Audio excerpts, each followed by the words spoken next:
shout out to Brooks Koepka going and getting paid, going through the dark times, getting like a fat check from these Saudi princes, and then coming right back. Everything that we thought about in 2021 when we're like, these guys are going to go to this abyss and they're going to be the bad guys. It's all like fine. These guys are fine and they're going to come back and everyone's going to love them. And they got this big fat check for it. Athletic, bold, and commanding. It is a new year, but it's the same Chevrolet that you've come to trust and know for over a century. It's the Equinox EV from Chevy. We got a lovely show returning to the new year today. We got some big golf news that occurred over the break with Brooks Koepka and LIV and Bryson and Rory. We talk about what could possibly be one of the more iconic days in golf that's coming up this summer, and a lot of takes from an extremely long break. It's all brought to you, as always, by Chevy, gentlemen. Yeah, Happy New Year to everybody. And shout out to Chevrolet, one of the biggest American brands that we have come to know in this great country. And they've just been year after year with us, the presenting sponsor of this podcast. It's a new year, 2026. Chevrolet is here again. Awesome stuff. We love this brand. We love to work with them. Thank you to them. Thank you to everyone that works on our side, on their side with them, because I'm very excited for this new year. We've got a lot of things planned. We can't wait to get to all of it. And yeah, this is a great kind of kickoff episode. We got a lot of things to get to. A long break, a lot of things happen. So kind of getting to the personal side of what we've been experiencing over the holidays and all that. So good to be back. Great to be back. And I agree. It's got a little bit of everything on this show. And I think people are going to enjoy it. I'm pumped for the new year, as we all are. I'm pumped to get back to like reality and working and building, talking about golf as we enter the new golf season. We got a couple New Year's resolutions from the guys. So again, it's all brought to you by Chevy. Make sure you leave the driving to Equinox EV. You can show up to the course energized with available Super Cruise hands-free driver assistance technology. And the Equinox EV has got a massive 17-inch diagonal center screen, the largest of any EV in its class. When it comes to EVs, Equinox EV is the smartest choice you can make. Foreplay, presented by Barstool Sports. It is 2026. Quite the year ahead. I was going through some major championship schedules and venues. I was looking at, trying to make some predictions and where we go through the entire thing. But we're talking about a little bit pre-show. I think everybody's feeling it. I'm seeing it on social.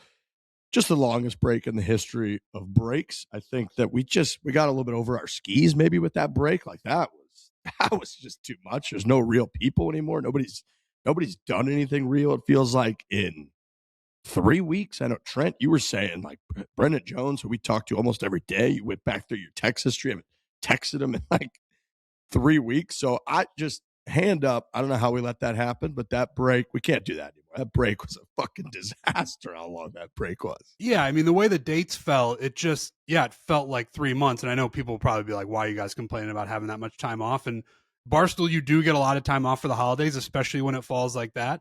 But then there is the side of it where I almost went back to the old podcasting days where I was like, I haven't talked to anyone in like a week and a half. Like, does my voice even still work?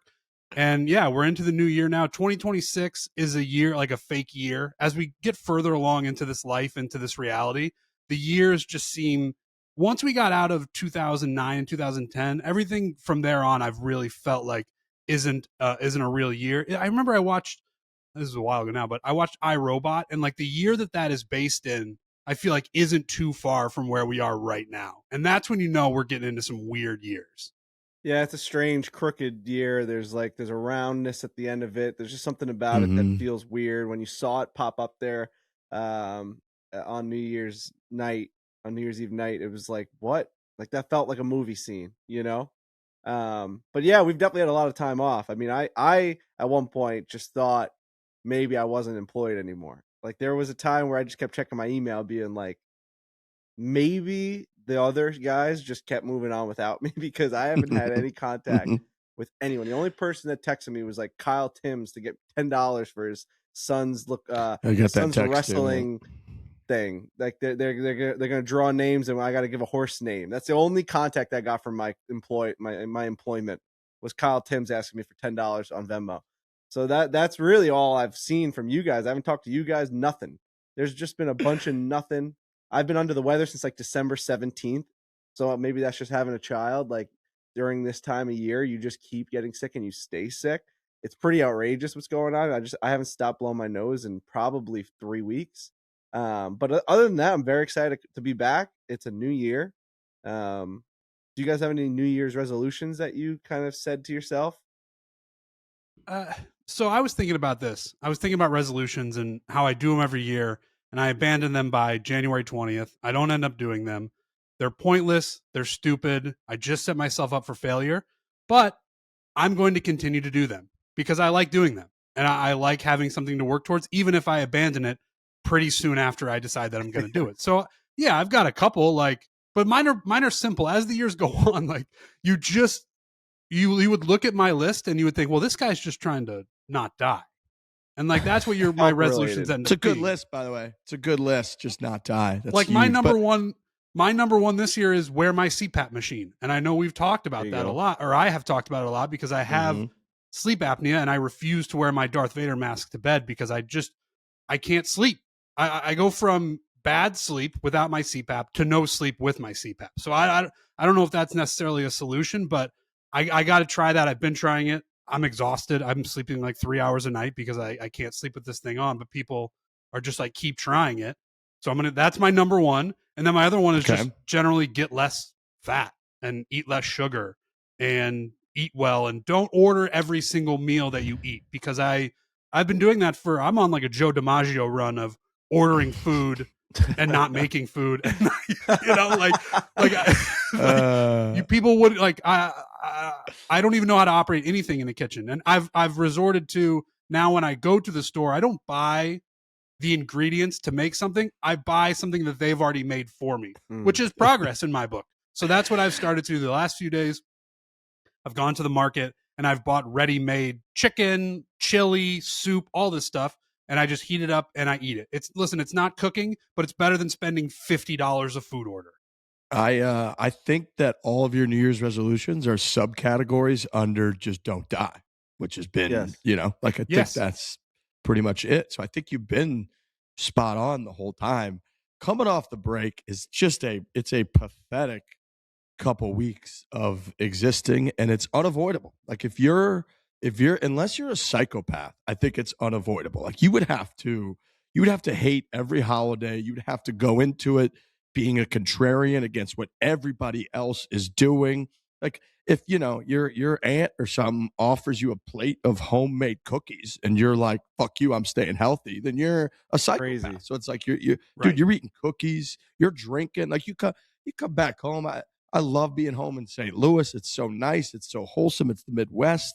I got a huge family, as I've described. So you get home, I don't see my cousins, my aunts, uncles all that often. And then you get kind of a double whammy. Thanksgiving, bang. Christmas, bang. And Christmas is almost like an extension of Thanksgiving. You have these conversations with all these family members you haven't seen in a while. So you see them again. And then it's right when you walk in, there's the contingent that goes over by the bar while the kids are messing around by the Christmas tree.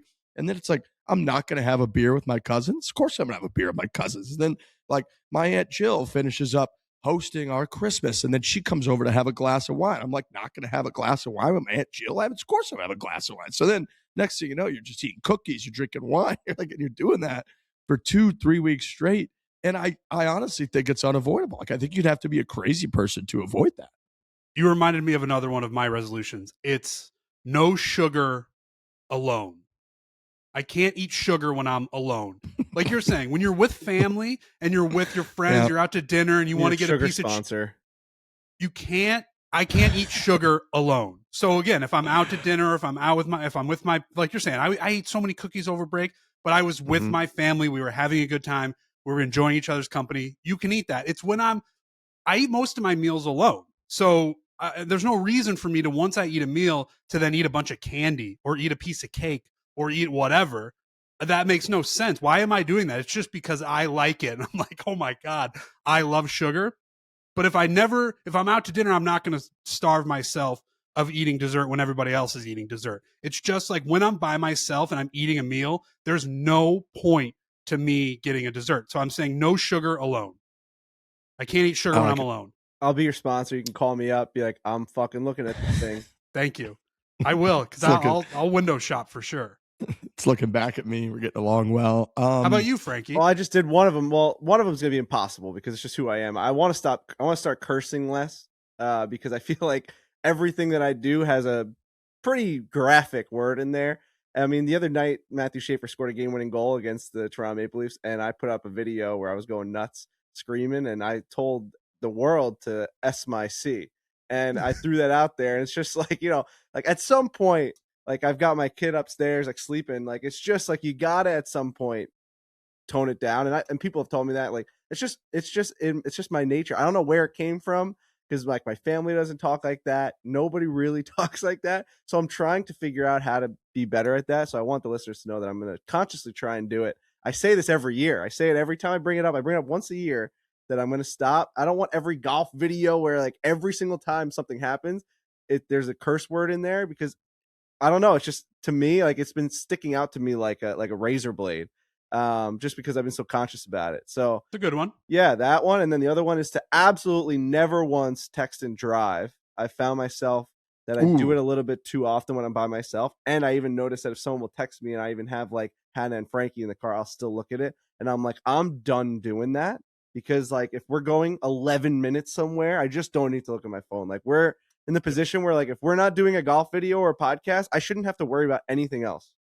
Like that's my work. Yeah. And if I'm with my family, I should not have to care about anything else in that time. Even if we're driving for an hour, like if you're at a stop sign, if you're at a red light, you need to look at it to see if Dave called to say that you're fired. Like, sure, like you can look down at there, but like I got to stop like looking up, Islanders stats while I'm driving down the Southern State Parkway. Like that's something that needs to stop right now.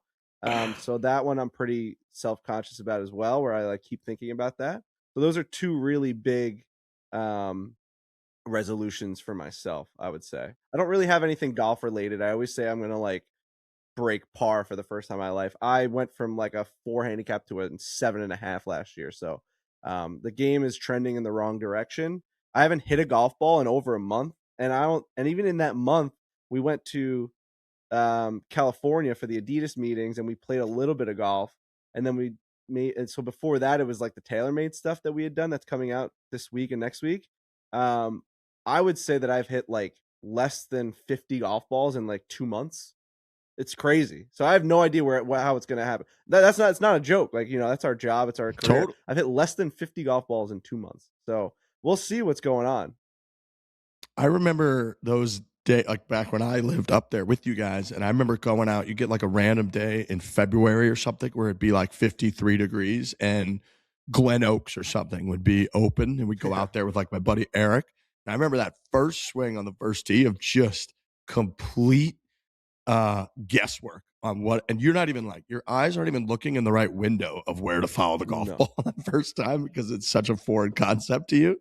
I would say I'm going to join on the texting and driving. I had the same kind of conversation with myself the other day where it was like, it's about, we say in Arizona, almost everything in Scottsdale is like 20 minutes or so, 15 or 20 minutes. So it's like anywhere I'm going up to Greyhawk or Isabella's or I'm going up to hit some ball, whatever I'm doing, it's 15 or 20 minutes. There's absolutely nothing that could happen in that time that I have to be on my phone for. So it's almost like flipping it upside down and just putting it in the center console or something so that you're not enticed to look at it, because I agree that's insanely dangerous. I've got 2 New Year's resolutions. I haven't really honed in on a number yet. We can maybe do that together, but my golf related one is distance. I got to find distance. I know Trent's talked about this quite a bit as well.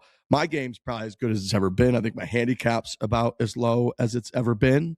But I still just have no distance. So like if I play a golf course that's in what we usually film at, like 63 to 6,700 yards with my mini driver, the way I hit that bad boy, the R7, I love it. I could pretty much play those golf courses and feel pretty confident that most days I could post a good score. No holes really too long for me overall, maybe a couple long par 4s, but I'm going to be fine. You get out there above 6,700, you can start to get to 68, 6,900 yards, 7,000 yards. Golf, just my distance kills me. I fly the ball with my mini driver. If I hit it well, I fly it 240 maybe. It can roll out 10 or 20 yards. If I hit it like shit, it'll go 220, 230. So if a par 4 is like 400 yards, I've still got 7, 6, 8 iron in. If I hit a bad one, fine. You start to get to par 4s where it's like 450. I'm never getting on a par 5 and 2 ever. Like, I don't even remember having a chance to get on a par 5 and 2, even from the normal distance that we usually play. So my big goal this year, and I know TaylorMade's kind of, we're going to hype up the driver, talk a lot about the driver because we got to use it a month ago when we were at TaylorMade Media Day. We filmed it quite a bit with it. They're launching it on January 8th. People are going to be all over. It's going to be great. And that's going to be kind of part of the focus. But I got to figure out whatever my ball speed is with the driver now, which is like 0. I got to figure out what number I want to try to get to. And my goal, my New Year's resolution by like the end of the year is to get to a point where I can hit my driver consistently like 280 yards or 70 yards or so. I think that would be like, if I could carry the ball 270 on a pretty consistent basis, obviously you're going to miss it some, you're going to smoke some. I just think that would change my game dramatically. And I'm like, I was an athlete at one point at a pretty decent level. I'm still in decently good shape. And then I get out there with people and I just, even when I hit a good one, they're like, I was hit well. I'm like, wait till you see how far that went. That went like 246 yards. And they're like, well, it didn't go anywhere. I'm like, I know, I just don't have any distance. So that is my big golf goal for 2026. I think hitting in front of a launch monitor really helps, whether it's a TrackMan, Rapsodo, or Full Swing. That's something that I've noticed when we go to TaylorMade and we're chasing numbers and we're showing the new driver and they're telling you direct reports on this is what your launch angle is, this is what your ball speed is. You actually start to feel a difference in what your next swing is. So as opposed to just being on the range, being like, I'm trying to gain more distance, I would say my tip from the outside looking in would be to start actually getting your data on the range. And that's the simplest tip you could possibly get, is like actually know what your speed is, right? I mean, we all chase this thing in golf where it's like we want to hit it further and no one actually knows what they're doing with each swing anyway. You have no idea with what your ball speed is from swing to swing. No clue. Absolutely no clue. And the variance is what drives me nuts. Like you watch like good players play and they'll flare one out to the right. And you're like, oh, when I do that, it goes like 190 yards off the tee. It goes fucking nowhere. And I'm watching these guys, good players do it. They flare one out their way right. And when we're looking for their ball, we're driving forever. And their ball still flew like 290 yards. They just pushed it a little right. Dude, my variance, we played yesterday. It's like, I hit my best shot of the day, again, mini driver, my best drive of the day. I hit this mini driver like 285 yards. It was just a fucking low spin bullet. That was like how I'm trying to hit it. A little bit of a pull cut. It just ran and it was out there. It was awesome. And then I hit another one that looked and felt pretty similar, but I knew I didn't quite hit it. And it went like 232 yards or something. And I'm just like, how can a human being with the same club, swing probably looked pretty similar to most people on the tee. They said like, good swing there, Riggs, and I'm like, yeah, no, trust me, that one wasn't quite caught. And it's a 40 or 50 yard difference. It's just unacceptable. It's unacceptable. So it's like, I think you're right, Frankie. I don't know what my ball speed is. I don't know. And when you're on those monitors, you do learn that like if you're attacking the ball, 6 degrees outside in, that is just a pathetic, weak strike that no matter how strong you are, in shape you are, is just not going to really go anywhere most of the time. Versus if you're hitting it like 1 degree from inside out, that's actually how the club's design, the club's designed, and you're going to whatever. It obviously depends on your swing. Like Victor Hovland, I think, swings outside in, but he hits it farther than I do. I'll tell you that much. So I do need to like learn and figure all that shit out because I truly don't really know much about it. It's like a crapshoot every time. Yeah, it's a good one. I mean, it's a good goal to go for.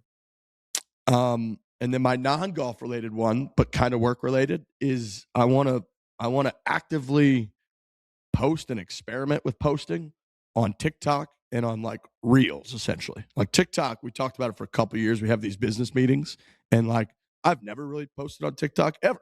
I just don't. Whatever. We just missed that boat. We were locked in on Twitter from early on, Instagram early on. Especially Twitter. Twitter was like our company at the beginning when we all kind of got hired. That was the thing. Twitter's still big. It's still where we all, I think, have the most followers, and it's still like big enough in our world. And that's always going to be good. Live tweeting events and stuff. People want to know what we say more than they usually want to like know how we look. That's why Twitter bigger than Instagram. TikTok, I feel like we kind of like missed it. It's just like when it got really big, it just wasn't part of the rotation of where we thought about posting, how to like, on our side of it, the way that you create a social media post, like the way you create a tweet versus how you post a main post on Instagram versus an Instagram story versus a Facebook, all that stuff's different, and just never invested in like how, you should optimize and post and use TikTok and all that. And that's insane because I think I have like 1,500 followers on TikTok. That's just like, I don't deserve that many. I don't post it. I don't really use it. So just kind of, whether that's like reels on Instagram as well, TikTok, that sort of style and world of social media, I would like to focus on it a little bit because I just haven't really done any of it. Yeah. No, I'm going to sound like an old guy here, but the reason TikTok is perplexing to guys like us, and it is part of what you laid out, where Twitter we get, Instagram we largely get, and TikTok not being linear is very strange. And it's like you can post and it'll get 2 views, and then your next post will get 7 million views. And it doesn't matter if it happened. Like I think we're obsessed with talking about what's going on right now. TikTok, they don't give a shit. You can post a clip from 8 years ago and people will find it and be like, this is awesome. And it'll blow up. Again, I'm sounding like I'm 150 years old. People know what TikTok is. They know how it works. It's been around forever now. But for guys like us, it's been like, there's like a wall almost because we don't understand why something works. Like on Twitter, I understand why something works and when something doesn't work. I can look at it and I can dissect it and be like, this is the reason that this tweet didn't do well, and this is the reason this tweet did do well. TikTok, it seems like there's no rhyme or reason, but that's also the beauty of it. You just throw something up and it blows up and you're like, wow, I gained 7,000 followers from this one post that I thought was going to do nothing because my last one did nothing. So it's a strange platform for guys like us who have been in this game for a long time. It's also fun to just create your own style. So if like you have a clean slate, TikTok or Instagram Reels, that could just be like Riggs's style. And like, if that works, it works. If it doesn't, it doesn't. Like, but that's going to be your thing, whatever that might be. I started to do that with those 9 and 90s, and I started adding in like the POV shots of bunker shots and the putter. And now you start to see other people starting to use it. And like, that was my style. That's what it felt like when you saw mine. It was like, okay, that's what he's doing. And that's what's fun to do. Which I would love to do that on TikTok as well. Like, what would my TikToks look like? Because I follow people on Instagram and I know what their styles look like. Mac Boucher has a style on how he posts. You look at every single post that he posts, it's like he's got this amazing, immaculate backdrop that he hits a stinger on or a slinger or whatever. And it's just a 17-second post of a really good golf swing. It does really well on social, and that's all he does. And then he's got a YouTube page that he pushes to as well. That's his style. And every time I see it pop up on my Instagram story or feed, I know it's Mac Boucher. It's like, that's what I love about experimenting and trying new things. Finding that style. Yeah, 100%. And that's something I've thought about a lot. And, obviously we're golf. I'm sure it'll be golf stuff, but I've thought about like my real interests and the amount of stuff that I consume is a lot of like history based. So I'm like, is there a way to do like really clean, well-researched, like well-delivered, entertaining, like 1, 2, 3 minute like history TikToks? It could be golf history. It could be whatever. Like I've just kind of, I've like thought about it a lot for a year and never really acted upon it. I just move on and do the other shit that we do. So that's been on my list for sure, is like to kind of dabble in that world. If it doesn't work, like you're saying, like, whatever, just do it. And that's always, the number one advice I give people when they ask about podcasts or getting into what we do. I'm always like, you just got to do it. At some point, people just need to do it. And so, those are my the one I wish I could do, and I just don't think we're allowed to do it, is post more music content on Instagram where like I play the drums. I've been playing the drums my whole life. I'm in a band. We've done 40 shows together. We sell out New York City theaters. We've played House of Blues in Boston outside Fenway Park. We've played like, it's insane. Like the types of shows that we put on. We play 32 songs a set. We're out there for 2.5 hours. We're playing every single song, from pop punk to old school rock to everything. Like I don't utilize that skill ever on my social media, ever. I post 1 or 2 solos on my Instagram story. I look at the thing. It has thousands of shares whenever I do it. I'm like, how do I do that? And we talk all the time with Robbie Fox and Roan and PFT. We got and Caroline, Nick Hamilton. We have all these unbelievably talented musicians at Barstool that do this as like a side gig. We just go up there and play a show. We don't practice together, nothing. If we did some of these, like my whole Instagram feed is people doing covers of songs, and like it's drummers showing new fills, and they crush. They do awesome. I'm like, I play the drums all the time now. I set up my electric drum kit. I got a Roland TD30 downstairs. It's a fucking, I just did it. It's a sick drum set. You could hook it right up to your computer. You can set up the whole entire thing. I could have Robbie drop the bass line. We could do a 4-quad box. We could play a song, but I think that you're not allowed to do it because of the music rights on Instagram. We have this incredible thing that we could do, and like it would be so much fun, and someone would edit the crap out of it, and it would be great. And we're not allowed to do it because you're not allowed to post. Like, if you follow someone that does music content on Instagram and they don't have an entity, like they don't work for a Barstool Sports that like they are making, so like the music company can make the argument that we are posting and then it's going back to a company that is making money based off each post. Like Barstool, you know what I'm saying? Like Barstool is like a media company. You're not same issue we kind of get into at tour events where like we can't post any videos of like golf swings and whatnot, but if you were just a fan there, you could post it. That's a frustrating thing. I'm watching these things. I'm like, God, these are so good. I not even that I think I would do, it would be successful. It just would be fun. I would love to post covers on Instagram. I just don't think we're allowed. Now I've talked to ChatGPT and it says, based off the law that it knows, that like my personal, I should be able to do a cover because like you're covering a song, like you're actually creating the music and you're not directly making money off of it. But I don't know. Right. Don't so know. If you're saying a full cover, so it's your drums, it's Robbie's bass, it's Roan's voice, it's PFT's video. guitar. You've got none of the original music in it. You're not following it. You're not doing any of it. It's all you guys, and you can't do it. Dude, I'm pretty sure music is licensed to like the melody. Like if you whistled it, it would be like that's the melody. I think you're right. Like I don't know to what degree that extends, but I think it's pretty serious. Yeah. Well, and the music thing is a serious thing at Barstool. That's something Dave has been talking about for years and years. And if you get in trouble with that, you get in real trouble. So that was like the only thing he said in our 3-minute end of the year company meeting was basically like, stop getting sued. Like, please stop getting us sued.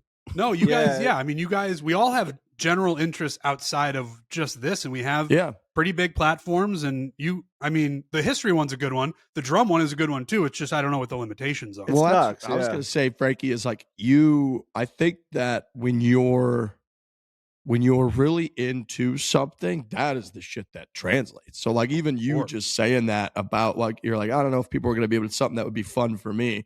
You're talented enough with all that and your usage of social and everything and being entertaining that like, oh, people would eat that up, dude. I know. I think I want to talk to the guys and see if we could like do 2 or 3 of them and we'll just do them and we'll make them really good and we'll see where you can possibly post them. Maybe you can post them on like a burner thing or something. I don't know. Nah, that's illegal too. You can't do also that. Like, run it by the right channel. Take that part out. There's got to be a part. There's got to be a way to post them. There has to be, like, where you're not making any money. You're not monetizing on it. There's got to be a way. But yeah, man, the music world is insane. That's why that Stranger Things getting that Prince song went viral. You saw that? How they got the Prince? They got Purple Rain to play during the finale of Stranger Things. The only time it's ever been played aside from just Purple Rain being played on Prince and in the Prince video. No one's ever gotten the rights to it.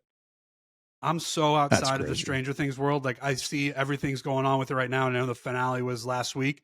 I mean, I watched the first couple of seasons and it was very good, but then I sort of abandoned it. But now it's all anybody's talking about on social.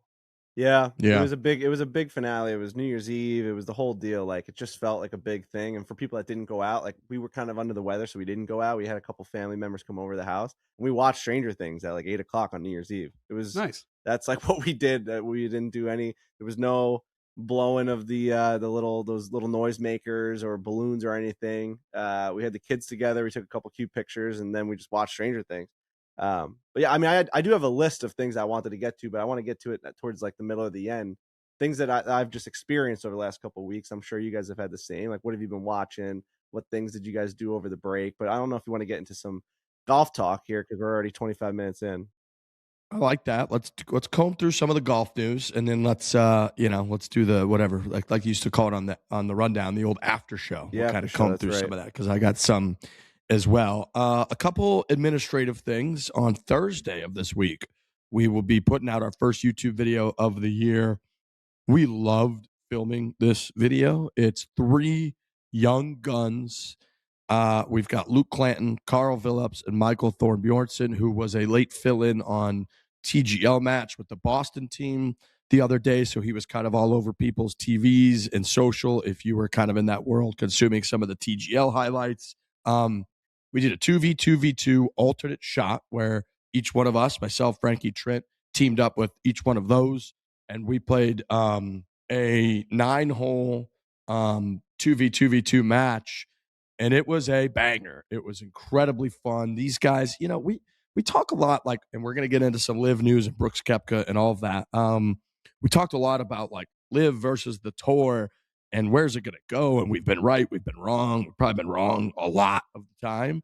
But overall, one of the key aspects of the PGA Tour and its future and all that, people have focused on, well, the tour has got to just continue to deliver and develop new stars, young talent. There was a time when I was watching golf in the early 2010s when Jordan Spieth wasn't even a thing. And then Jordan Spieth came out and became the biggest thing. Same with Justin Thomas, same with Colin Morikawa, same with all of these guys. These guys are part of that little, of that group of these young studs coming out. It's impossible to predict who's going to go on to win a bunch of majors and who's going to have to grind through Corn Ferry Tour, whatever. That stuff's impossible to predict. But what is, easy to see is these guys are insanely talented. They're young, and they kind of have come up through, they understand the YouTube world. They understand social media because they're younger guys who've had that on their phones pretty much their entire lives. So this video is coming out Thursday, I believe, and it is a hell of a match that we had with these guys. It really is. Yeah, these guys are stars. There's no other way to say it. Clanton was in that those like Golf Channel games. Yeah. Yep. Whatever that was pretty cool. Like he was hitting driver on a par 3 and everything that he was doing was going viral. Like it was insane. He was hitting the biggest shots, going crazy, the biggest celebrations. He had Clanton out there at Thor Bjornsson, who didn't miss a single putt during TGL, losing his mind. And then he had that awesome interview at the end where he's like, did I miss a putt tonight? Everyone's talking about these guys right now. And the fact that we have this video coming out this week, I hope it gets the viewership that it deserves. It's 3 guys that aren't, the Brooks Koepkas, the Scottie Schefflers, or the Rory McIlroys. The names aren't household names yet, but it's one of those things where you look back, like we've said, you look back in 20 years, you're like, we got those 3 guys in that video and they cared that much. That's insane. I think there's multiple majors in that group. You know what I mean? Like that's how these guys are legit. They're young and they're also just, they pound the golf ball and they are so into that style of golf. Like you said, watching YouTube, they really were into it. Clanton has such a funny personality. He just like lights up on camera. Thor Bjornsson was such a great guy. It's just, they cared so much. Yeah, you guys just got to watch it. You guys have to watch it without giving away too much. Like you have to watch this video. I think you're going to be huge fans of these guys. I agree. And yeah, I think that them caring and being into it is, again, that they kind of know this world to a degree, just being young guys that have probably consumed it, watched some YouTube. So now the fact that they're in it, they want to win. And we obviously want to win. That's all we do. It's our whole job is to compete against each other and want to win these things. So that's coming out later in the week on Thursday. So make sure you are ready for that. Okay, let's get into some golf news. Probably the biggest thing that dropped, one of the biggest golf, probably off-course stories of the entire year dropped right before Christmas, which was that Brooks Koepka is parting ways in 2026 with LIV Golf. Scott O'Neill, who is the CEO of LIV Golf, said, we have amicably and mutually agreed that Brooks Koepka will no longer compete in the LIV Golf League following the 2025 season. Brooks is prioritizing the needs of his family and staying closer to home. We appreciate the significant impact he has had on the game and wish him continued success both on and off the course. Brooks Koepka's management team came out with a statement and said family has always guided Brooks's decisions and he feels this is the right moment to spend more time at home. Brooks will continue to be a huge supporter of LIV Golf and wishes the league and its players continued success. Brooks remains passionate about the game of golf and will keep fans updated on what's ahead. It is just important to note, it's obviously, incredibly sad, but that Jenna Sims had a miscarriage, which she announced in October at, I believe, 16 weeks. And so just for the context of everything and the family part of it, which was reiterated multiple times, I can't imagine how difficult that is to go through. And so trying to manage sort of your public life, being someone like Brooks Koepka, who we've always said is, if you go look, he's got like a couple PGA Tour wins and then 5 majors. So he has kind of always struggled to get up for anything outside of the biggest events in the world of golf, and then has shown up. He's got the same amount of majors as Rory McIlroy.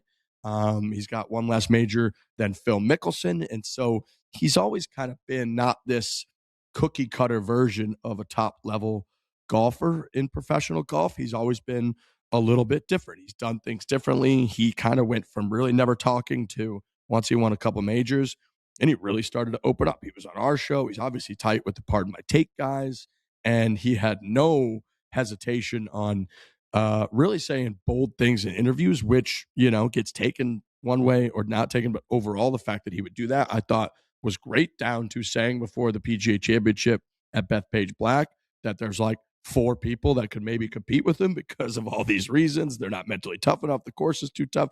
So point being, he's always been very interesting and sort of like beat to a little bit of a different drum in the world of golf. He was injured when he decided to go to LIV, and then there's the Full Swing episodes of him sort of wrangling with, was that the right decision? Because at the time he didn't have any real security in golf because of the injury, and then ended up out there on LIV. He won a major after he went to LIV, which was a big deal.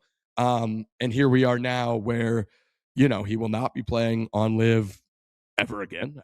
I would most likely bet. There's all kinds of debates on what the PGA Tour should do. Rory waited on that, which I have his comments too. But yeah, one of the bigger off-course stories in a while, to be honest with you.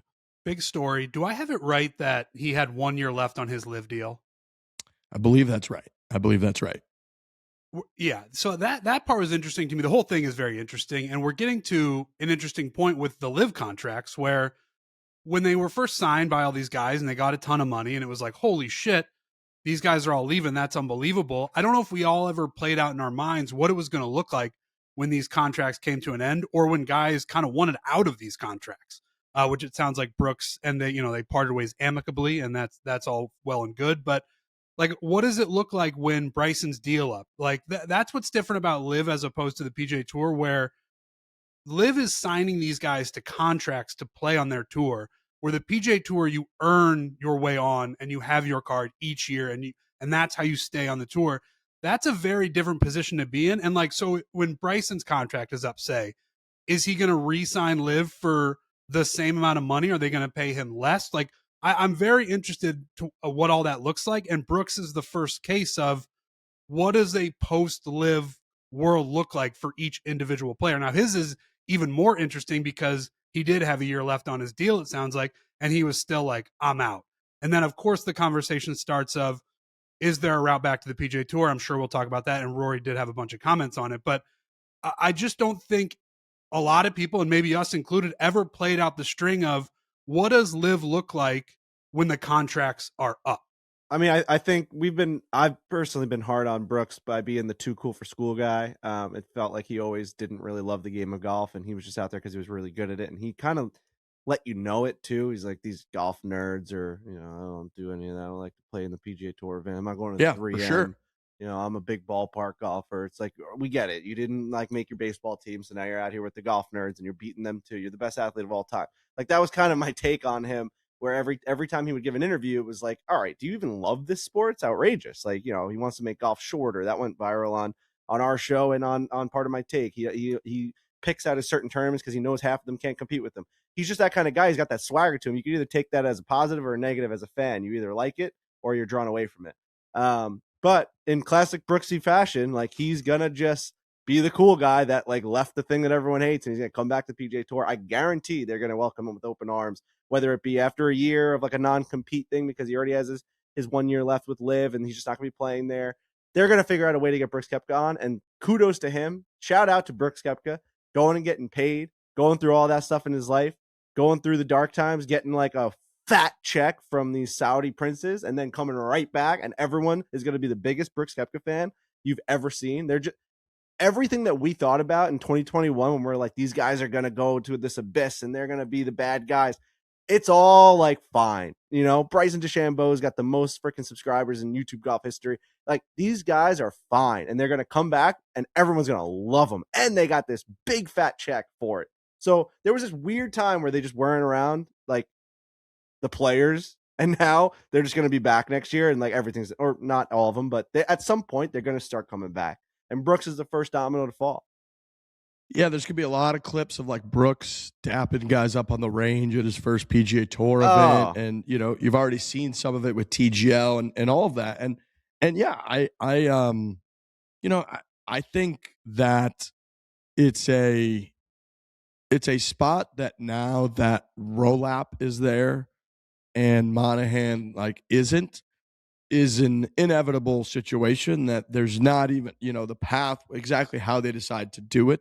Now that you've removed that, the ego, the scornedness, whatever you want to call it, of like that regime with Monahan there, and you've got the new guy in there who's just ratings, Thursday Night Football, it's obviously a no-brainer. Brooks is obviously going to be back playing on the PGA Tour. The PGA Tour released one of the funniest statements, I think, in the history of the world. It said, Brooks Koepka is a highly accomplished professional, and we wish him and his family continued success. The PGA Tour continues to offer the best professional golfers the most competitive, challenging, and lucrative environment in which to pursue greatness. It's almost like somebody copy and pasted the wrong statement from something and just put it out in response to the Brooks Koepka news, because that's just a bunch of words, brother. That doesn't say anything about anything. So the tour, I think, it was right around Christmas. Someone just hit a button. It was like, put something out. You got to put something out. They put something out.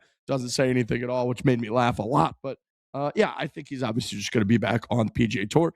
Rory McIlroy himself said, I think they've already paid their consequences. They've made the money, but paid their consequences in terms of, if you talk about the reputation and some of the things they've lost by going over there. If it made the overall tour stronger to have Bryson back and whoever else, I would be okay with it. But again, it's not just me, and I recognize that everyone is in my position. So it would be up to the collective group of PGA Tour members to make that decision. Rory still has a ton of pull, obviously. So when there's no, that's the comment that was pulled right afterwards. He was on the Stick to Football podcast for like an hour, which I've seen a bunch of clips. Go check that out if you can. I haven't watched the full thing, but I'm going to, because he's always great on there. But yeah, I think we all know it's inevitable. Brooks is going to come back. He's going to be playing on the PGA Tour, and it's just not going to be that big of a deal. Well, yeah, and Rory now sees the path forward of players coming back. Like, he obviously was very outspoken early on of like, no, like, you know, you got to pick a side. It's either PGA Tour. I'm paraphrasing, but the felt like the energy was like, you pick a side, you stick with it, and that's the way that it is. I think he now sees a path, whether it's logical or not. I think that it probably is, where LIV will end if these big guys jump back. Where he says Bryson DeChambeau on purpose there to be like, if he comes back and Brooks comes back, which we all agree that they're going to, those are death blows to a tour that has already got nothing, not resonated, as Rory said in that interview as well. Like, that's like, once you don't have the big guys and the big guys jump back to the PGA Tour, I hate to use the phrase dead in the water, but it's pretty close. Like, you're right there, and Rory sees it now. He's gonna tamper his comments as to say, just like, yeah, no, I they've already paid their punishment, blah blah blah, they can come back, because he knows that will take the knees out of LIV. Yeah, I think that I think Rory is in an interesting spot where he won, like he was, like he's going to be on the winning side. Now there's going to be a few people that you could argue won like a little bit more than he did in terms of like, you got a huge bag and that, but Rory is playing. If you look at the long game, it maybe took 4 or 5 years longer than his original comments looked like it was going to take when he said it was dead in the water.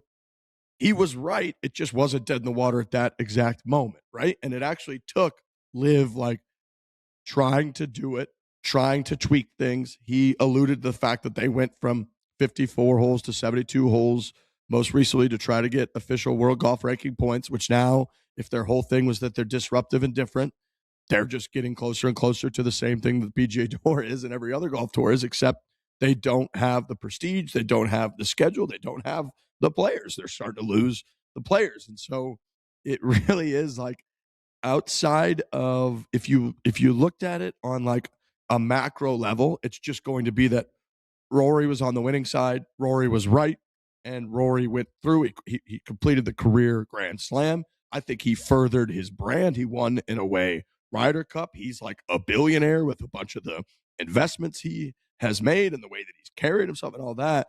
And then on the other side, there's a lot of players that went there. Mito Pereira is like retiring. You're like, and it's not, there's not much action going on there. And if they lose Bryson, which Bryson's comments, he said it's a scenario that's very unique. He said with Brooks leaving, it definitely throws in some unique things.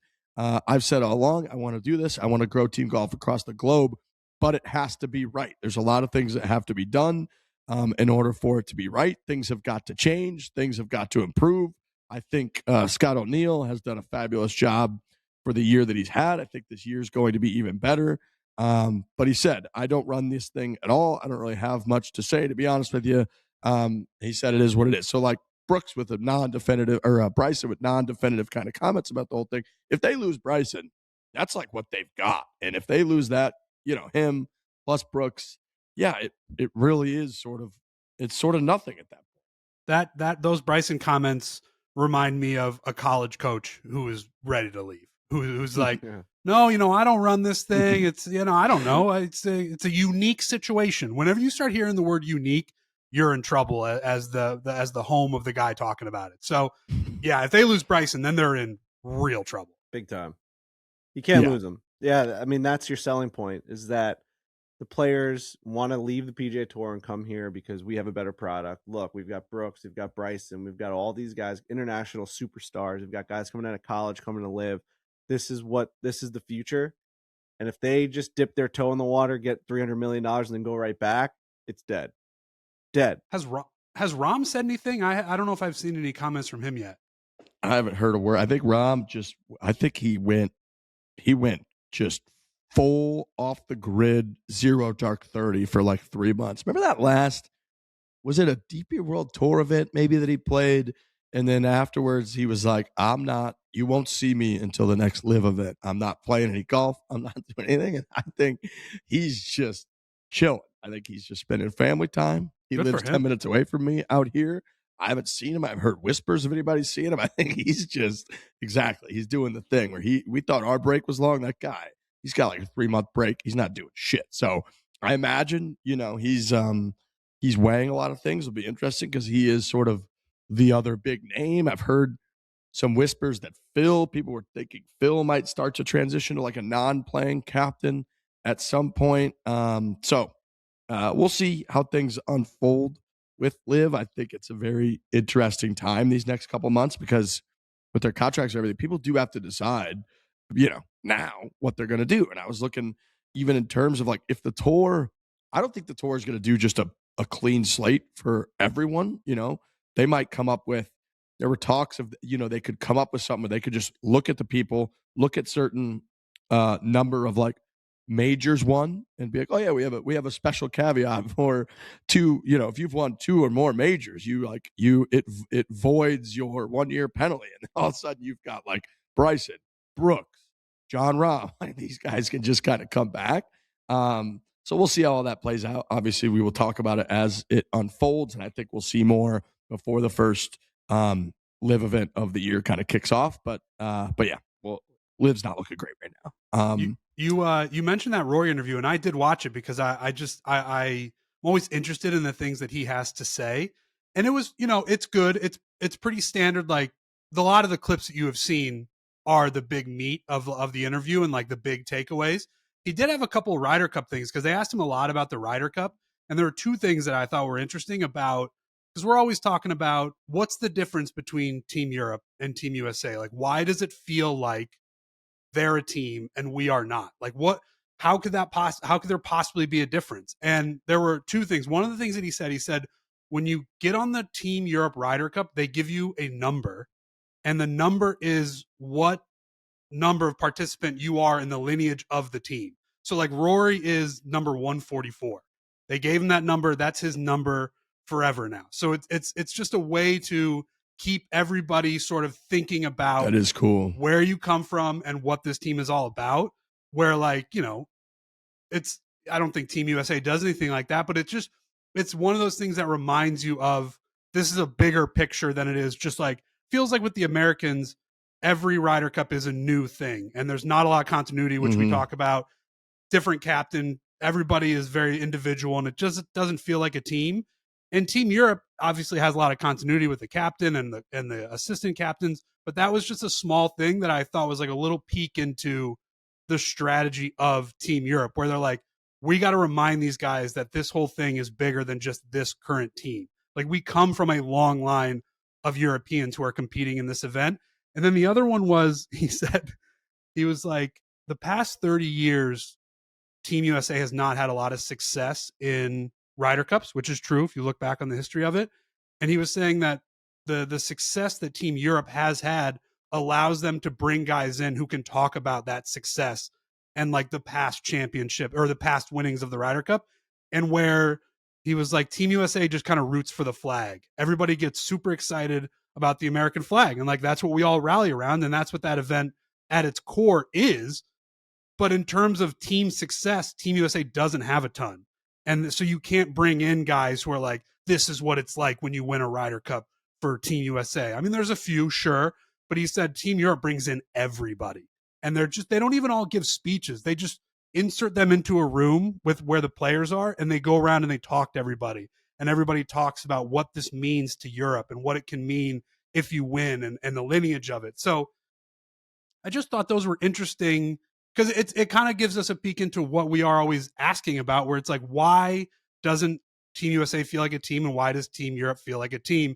And I think they really, even more so than we realize, play into the history of it, the lineage of it. They said Chevy is just a huge presence, like in terms of like what he meant to Team Europe.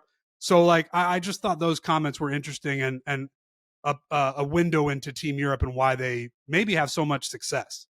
Such a pessimistic side of me that just sees all of this. And I know I've been on the side of saying that they're such a big team and US isn't. It's just like, if US just made more putts, this whole talk about these guys going to pubs and stuff like means nothing. Like you're telling me that the Ryder Cup, like when you look at it from the outside, you really take an outside view of this thing. You're telling me that the Ryder Cup isn't so freaking big that every single guy playing in it knows the gravity of it, no matter what country you're playing for. Like these guys just want to make putts, and at the end of the day, we just couldn't make putts. We hit way more greens in regulation than them. The proximity of the hole was closer. They just didn't make putts. And then like when you win, you get to make whatever the storyline is. You keep winning. It's like it's because we get a number, and it's because you don't, and you just like the flag, and it's just like, all right, like I don't know, man. It's not football. I'm not going out there and hitting you. There was no training. It's like we all just play the same game, and like we just didn't play the game good enough. No, there is certainly an aspect of that, but I do think that takes too much out of like a team. Like there like we've all been on teams essentially where it's like, oh, I feel like this means more because I want to win it with these guys. And I'm not saying Team USA doesn't feel that way, but what those comments meant to me was like, they really lean into it, and it's an intangible, and I get that, but if you keep winning, it has to mean something eventually. Yeah, I know what you're saying, Frankie, and I imagine we've had a very similar debate a million times, and it could just be as simple as that. But I do think like any of this stuff that's this big, whether it's football here in the US, it's the World Cup for a lot of nations when it comes to soccer, and like for us on this show, it's the Ryder Cup is like the biggest thing that we could possibly break down. It's the only thing where we have really like a team element to the entire thing. And I do think that, you could argue the teams are so evenly matched that, what can you do to have the players across the board for that entire week, for the entire 2 years leading up to it, have a feeling of like what it feels like the Europeans have, which is that you're almost comforted by like the family that is Team Europe and the lineage that is Team Europe, versus an American side, you're almost like out there trying to avoid scrutiny the whole time and trying to like not be the guy, and that maybe that leads to like 4 more putts going in because of like the comfort level and the love of the family and your touch and your feel and those big moments even if it's just incrementally better because all the things that you've done as like una familia and the whole video that they put out on YouTube is like just that difference that needs to be there in such heightened environment. And like, I think either one of those things could be true, what you just described, Frankie, or what I just described. But like, I think at some point, like Patrick Cantlay's whole essay on the whole thing a couple years ago, I think was also pretty accurate. Where he's like, guys, we're talking about the smallest sample size in history. It's been like 4 Ryder Cups over the last 8 years that like there's only 20 matches and like we've barely lost by a couple points. That's just easily within the margin of error. So yes, but I also at some points like we've been a part of like 30 years of it where yeah, we've had some Ryder Cup victories, but most of our like adult golf fandom lives, the US has just underperformed comparative to the world rankings and to the expectations. And they were whatever, minus 150 favorites going into Bethpage. It just like really got the doors blown off, except with the huge comeback on Sunday. And so you are kind of looking for like reasons to point to that could possibly be it. And I think that makes sense. I don't know if that's true or not, or right or wrong, or if they just, like putting could just be a certain degree of luck. Like, I don't, over 3 days of matches, you could probably point to like less than 10 putts that like, if they just flip the other direction, that 2-point difference that there was or whatever ended up being is like goes the other way. So yeah, I guess that's sort of the world that we've created with all of this extreme media exposure of like, of course we're going to break down Rory talking about what number he is and be like, God damn it, that is the difference right there. Yeah, when it's that tight, you have to look for something because they are the best players in the world. And they always say like it's the difference between them from day to day is not even visible. You don't even, it's not tangible. You can't like touch it. You don't know what it is. Why does Ben Griffin just light the world on fire one day during a PGA tournament and no one can even touch him? And then the next week he's gone. It's like, what is that? What's that fire? Yeah, it could be that one team is very comfortable out there and the other team is trying to avoid failure, which those are 2 different types of motivations. So yeah, I mean, that all goes into it for sure. I'm just saying it's funny that when you take a broader look at it, the team that wins just gets to control the narrative. That's like the best part of winning. Mm-hmm. Like we won because we have cappuccinos every month and we meet and Olafable's like whispering sweet nothings into our ear or whatever. It's just like, what are we talking about? Like at the end of the day, like we just need to freaking drill more putts. Like we had our guys saying that the greens were too slow. Like, I don't know, like, you know what I mean? Like, I don't know. It had nothing to do with like the conversations they were having. They're like, we just like played bad golf. Controlling the narrative might be better than winning. 100%. You just get to go on a podcast and be like, definitely. You're Geppetto, man. Yeah. The other thing that I took away from that interview, and it's the last thing I had, was Rory was talking about how he would get to the golf course at 4:30 in the morning, but he would say 4:30. He would say, I got there at 4:30. Yeah. I'd never heard I don't know, that's British or Irish, like just being like, I got there at 4:30. I think that's European for sure. I believe it's Irish because that's my buddy Killian, who I think we're going to try to sync up with when we go to Ireland this year for our golf trip.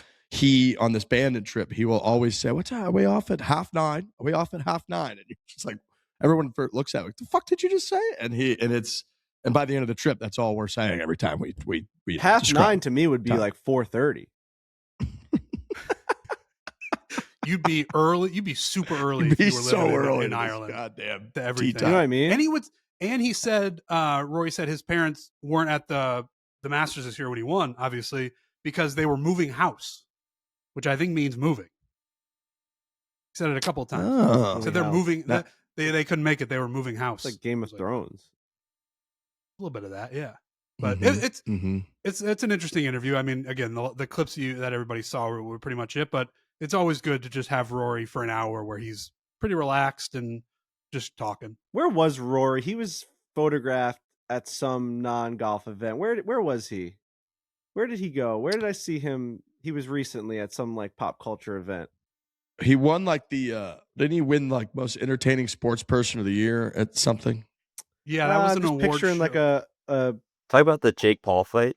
Oh, the Jake Paul fight. He talked to Dave Portnoy, but we already talked about that, right? We did. I believe so. That's what it was. It was just weird to see him in that setting. Yeah. That doesn't seem like something he would go to for some reason.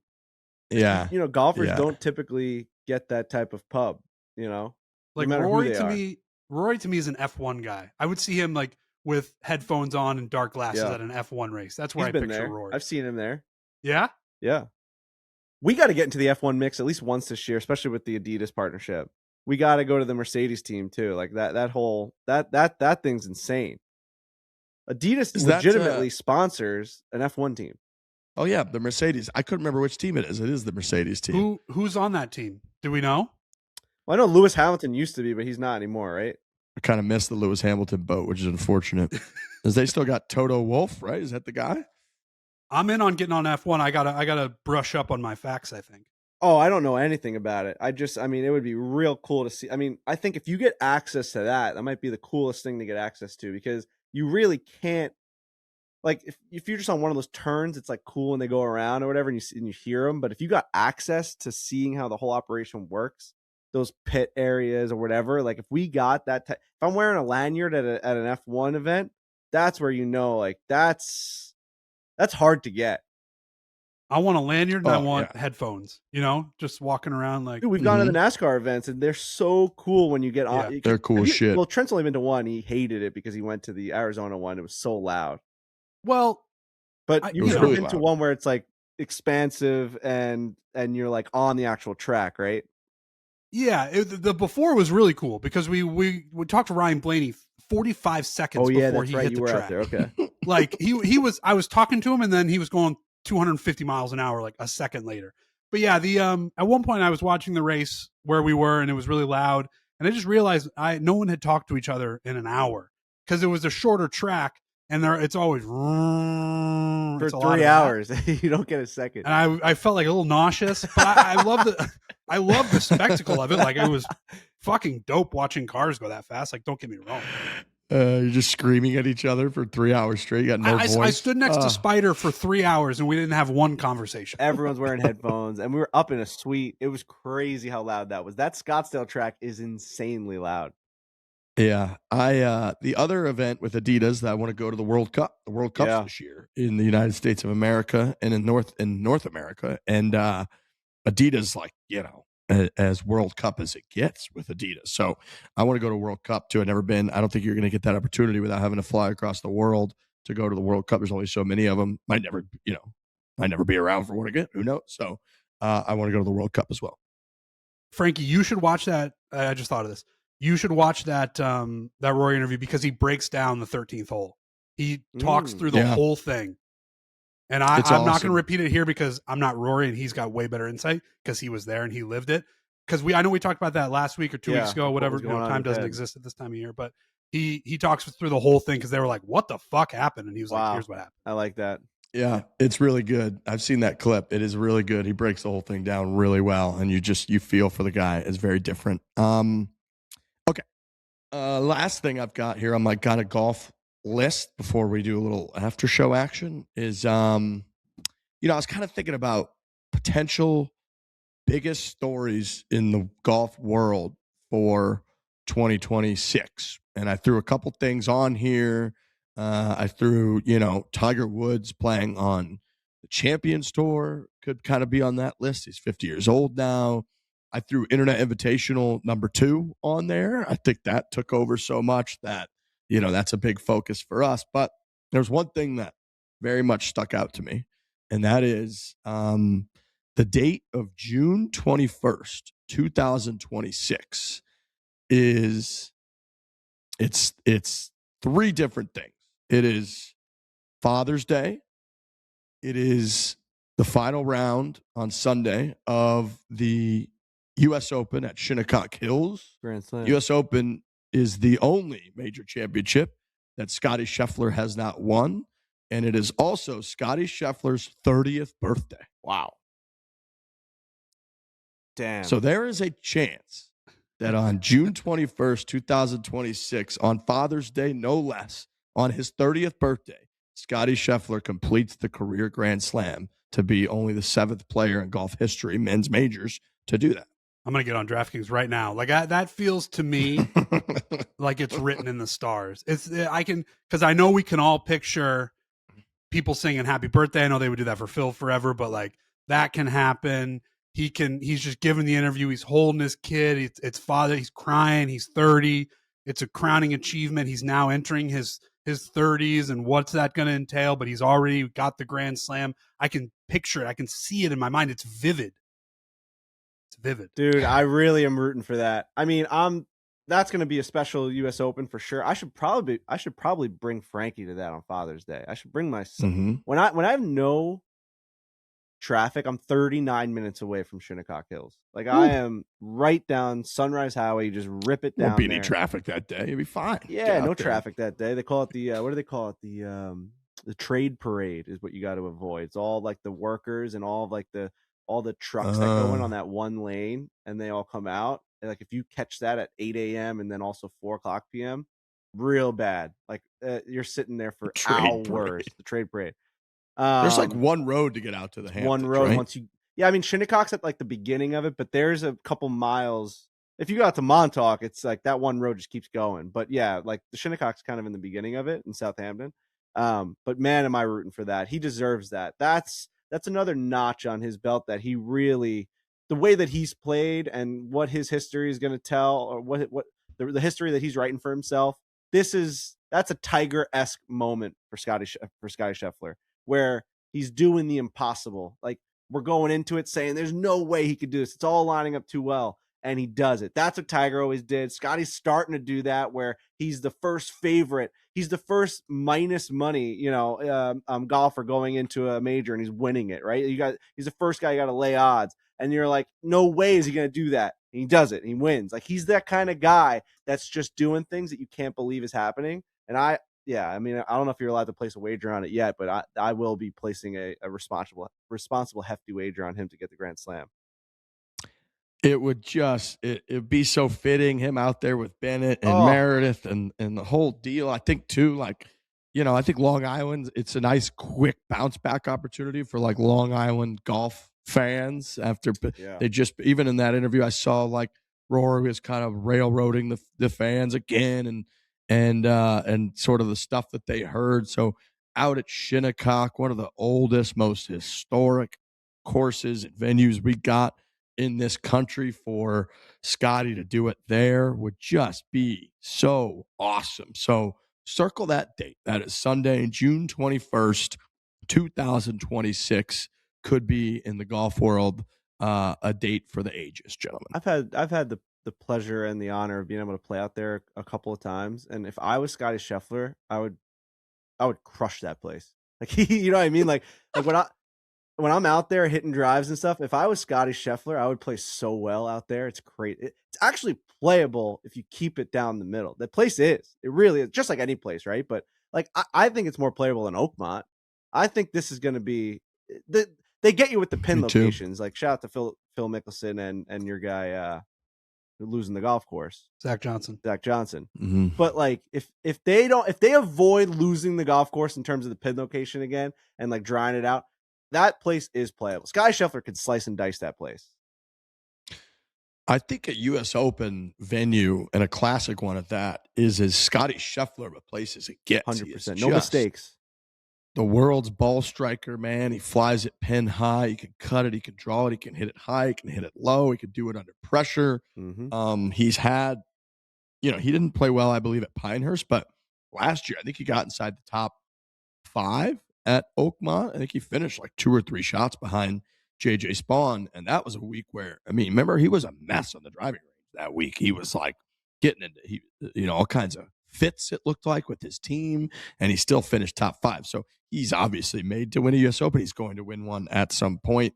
I think this one would be quite the one to do it at. I selfishly, as such a Pinehurst guy, would love if he completed the career Grand Slam at Pinehurst in 2029, but I think he's going to win one before then. So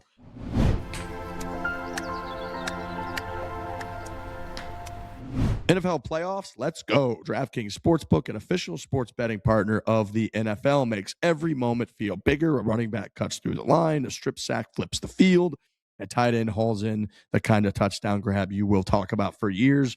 Postseason games shift fast, and with DraftKings live betting options, you can stay right in the moment. Plus, DraftKings has your back with early exit protection. If the player in your eligible NFL prop bet goes down at any point in the first half, you still get paid in cash. New customers bet just $5. And if that bet wins, you get $300 in bonus bets instantly. Again, new customers, you bet just $5. If that bet wins, you get $300 in bonus bets instantly. We had, in terms of college football, NFL football ahead of the playoffs, we had some big ass games over the break. Yeah, something I did do during this break was I was all over the DraftKings sportsbook. I was around my family, my brother, like we were just all over it, betting NBA, betting college football, betting NFL. It's just it's a lot of fun. You go on there, you find a prop bet you like, or you bet a money line or a spread, whatever you want to do. It's on there, and it just adds a little something. It's a good time on the DraftKings. Yeah, I saw some stat like the NHL has had like the most games this year come down to a game being tied or 1-goal game in the last couple minutes than ever before. So like all these games are so much fun. I go on any of the streaming websites and I watch any game, whether it's Colorado Avs or Dallas Stars. Like I'm just so invested now because I have these prop bets on the DraftKings Sportsbook. I'm betting shots on goal. I'm betting the NFL. These NFL games are out of control. They're coming down to the last kick here and there. Whatever side you're on, you're hooting or you're hollering. It's a lot of fun to be involved right now. These games are so great. So just be involved in it. You got to have a little action in there. DraftKings Sportsbook. Every drive, every play, every moment. Download the DraftKings Sportsbook app now. Use the code FORE. That is our code FORE, F-O-R-E, to turn $5 into $300 in bonus bets if your bet wins. In partnership with DraftKings, the crown is yours.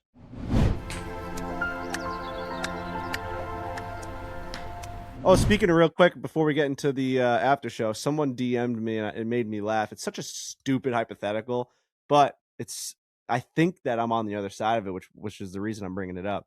He messaged me and said, do you think that if every golfer in the world played during the Masters, that Rory McIlroy would have still won it? Like, do you think you think so? Be a pace of play problem, but I think I guess the question more is like, is there someone out there that, if given the opportunity, could have beaten him? Like, is there a golfer out there in the world that could have been better than Rory that week that wasn't part of that field? Here's the thing. You're thinking if there's like a Korn Ferry Tour player like a Alistair, someone who's just on their game that week, like they could, or a farmer in Japan that's like, like just like fucking hitting, no one knows about him. I'm talking, you open this thing up to 7 billion people. Is there was Rory McIlroy the best golfer on the planet to win that Masters?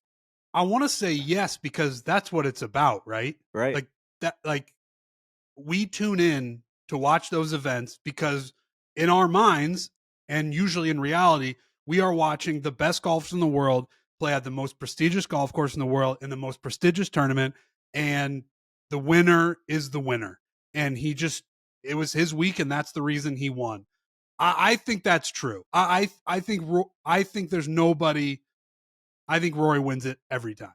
I also think the course at those major championships, especially at Augusta nowadays, is so right on the edge of difficulty, and there's just devastation looming everywhere that truly was like it required the greatest player to barely beat another one of the greatest players. And I just think there are some courses that if it's just soft and you get away with a lot, that out of 8.5 billion people, could someone over 4 days just be hooping it from everywhere and go on and beat whoever else won that tournament that week? Maybe car mechanic from Milwaukee's just right, I'm on fire. I can just see Frankie being like, if my buddy Tom could just play the best golf of his life for 4 days, it just happens. It's divine intervention, and Tom just plays the best golf he's ever played, and he beats Rory McIlroy for the green jacket. I want that to be true. I want that sports movie to be a reality, but I think Riggs is right. I think that golf course. It's such a dumb question. It's so funny though. No, it's not. It's great. It's great. I don't even know if I'm right. There are so many good players that just they don't have all of it, right? They don't have the management skills. They don't have the life like commitment skills that all of a sudden they're in the Masters and these guys are sick. I mean. They like play there D1 might be golf. a guy. And this fucking guy's out there and he's just hooping everything and he's like 22 under and Rory's at like 11 under and he's been playing his dick off. Like, yeah, like, I don't know that that's the right answer. I think if there is a sport where something like this could maybe happen, it's probably golf. Yeah. Like if you go out there and you play, like you're in a tennis tournament, and there's a lot of good tennis players, I get that too, but like you're getting run off the court by Nadal and Federer. Like you don't have it. But golf is weird enough that we see weird things happen and guys who we didn't think were going to win, they win a bunch of tournaments and it's strange. I still don't think it would happen. Yeah. It's more of just like, was he the best golfer on the planet that week? You know? And I think the answer is probably yes. I mean, because you got to take everything into account, getting there, like all the history into it. But it is funny when you look at it in a sci-fi kind of way, where if you just let every single person on the earth play that course, was he the lowest to par? I was pumping gas an hour ago, and now I'm wearing a green jacket. Can you believe that? What the heck? It's a good one. Yeah, that is a good one. That is a good one. All right. I'm gonna let Frankie take the stage on this one, but shout out to a great friend of the program, Jon Cooper, who really kind of came back from owing us and owing you to delivering. I sent this clip to Ryan Richardson. It's insane. So I don't know. He would like to probably play it, but just to set the stage real quick. I mean, on the last show, I think it was right before the break, we talked about how I had a night with Jon Cooper, and he's the head coach of the Tampa Bay Lightning, head coach of the Four Nations Canada team, head coach of the Olympic team. He was also Riggs's coach back in the junior days during college. St. Louis Bandits, baby. Like outrageously accomplished hockey coach, hockey mind, so humble, had the greatest night with him ever. And he's also the type of guy that like I hated when I went into Borelli's that night, walking in, and I walked out loving him because he's beaten down the Islanders. They've beaten us in 2 Eastern Conference finals. Every time that we've played the Lightning, it's felt like they've had our number because they have. So he's just he's the face of that because players come and go. He's the guy. And he's also the guy that has to speak for them. And he's the one that's coming up with all the schemes and and all the strategies. And you're like, this guy owns us. I hate him. But then you meet him and he's the best ever. So we come up with this little friendly back and forth where he's like, if we win, you got to come give my players the player of the game trophy that we hand out after the game at UBS at your home arena. And he goes like, and then I said, well, if we win, if the Islanders win, you've got to shout out Borelli's because of the night we had last night. Like I want Borelli's getting a national shout out from Jon Cooper. Like there was too much mojo in the kitchen for you to come here and beat us. We end up beating them in a shootout, and I'm waiting for him to give his response during the post-game presser, and he doesn't. I text him. I'm like, what the hell was that? And he's like, you know what, dude, I just couldn't pull the trigger. Like there was a moment that I thought I could, and I just couldn't. Like our guy, you've beaten us 3 times. Like it's just one of those things. So now he goes, I owe you, and I hate owing people stuff. And I'm like, dude, this is all a joke. Like it's not real. I actually wrote that to him a couple weeks ago. I'm like, you don't actually have to do this. I'm just like, it would have been cool for me to go in there and give the player of the game thing. Like that's all positive stuff. Like you don't have to like ruin a post-game press conference, right? Especially like a meaningful, impactful one. So now I'm thinking like, when's he going to owe me? Like next year? Well, all of a sudden there's all this Jon Cooper news going into this night. He's coaching his 1,000th game, and the Canadian roster is getting announced like that day or like the next day. So you're like, or maybe even happened that morning. So everyone's all over Jon Cooper all day. Like he's coaching his 1,000th game. They just picked this team that they think is going to win gold for them. Like it's crazy. He's the head coach.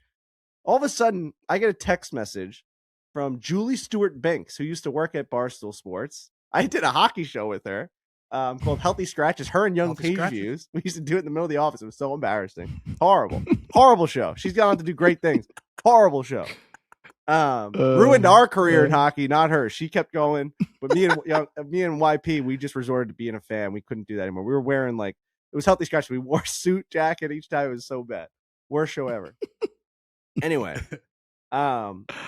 It's like hard to even go past how bad that show was. Because dude, we would do it in the middle of the office, and like everyone would be staring at us, and we had nothing hear to every talk word. about. Nothing You to hear talk every about. word. So anyway, so Julie Stewart-Binks texts me. She goes, Jon Cooper just name dropped the shit out of you and Borelli's in his 1000th game press conference. She goes, I don't know what that's about, but like our media guy's about to post it on Twitter. I'm like, you got to be kidding me. So now I haven't seen it because I'm looking everywhere. We were watching, this is on New Year's Eve, so we're watching Stranger Things. I've got like family over. I've got our little theater thing downstairs. I had to pause the movie. Like crazy stuff's happening. So I'm like, oh my gosh, like what just happened? Like Jon Cooper dropped, like he did the bet. Then I get a text message from Jon Cooper in a group chat with Riggs, and he's like a bet's a bet. Like like we're, I got you back. I'm like, what's going on? I haven't seen it yet. Holy smokes. So finally the Tampa Bay Lightning put out this freaking tweet. And so to set this up, they asked him about Al Arbor, who had 1,500 games, I guess, coached or won. And that's really bad that I don't know that. He's the Islanders' all-time head coach. I think it was 1,500 games won. Because he had retired.